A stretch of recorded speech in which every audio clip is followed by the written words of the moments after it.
जाजपुर उत्कल सेवा निवृत्त सेनानी संघ पक्षर कैंडल शोभायात्रा काश्मीर पहलगांव रे होइतिबा आतंकवादी बर्बर कांड घटना को निंदा करी मृत पर्यटकों अमर आत्मार सद्गति निमंते एक कैंडल शोभायात्रा अनुष्ठित हो जाइछि।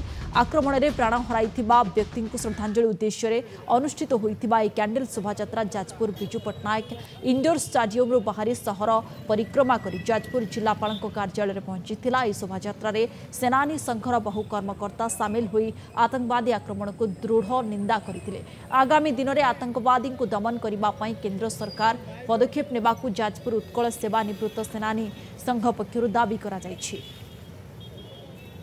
प्रधानमंत्री पाखक जो दाबीपत्र पठाइचु से दाबीपत्र उल्लेख करिचु जे आतंकवादी विरुद्ध दृढ़ कार्यानुष्ठान नेबा सहित आमर आतंकवादी को समर्थन दौथुवा राष्ट्र मुख्यतः आम ना नहीं कहूँ पाकिस्तान उपर दृढ़ कार्यानुष्ठान ग्रहण करा जाऊ एवं जड़े सेवानिवृत्त सैनिक हिसाब से आमर सेनानी संगठन आम प्रस्तुत अच्छु आवश्यक स्थले आमको जदि डाकरा पड़े आम जेकोसी समय जेको स्थान में डिप्लय हो देशर और देशवासी सुरक्षा रखा सजग अच्छु। भारत आज कौन गुण कम ना भारतर दक्षता वर्तमान आम शक्ति हिसाब से आम चतुर्थ राष्ट्र एवं आम जेकोसी प्रकार चैलेंज को मुकाबला करने आम पाखे दक्षता अच्छी।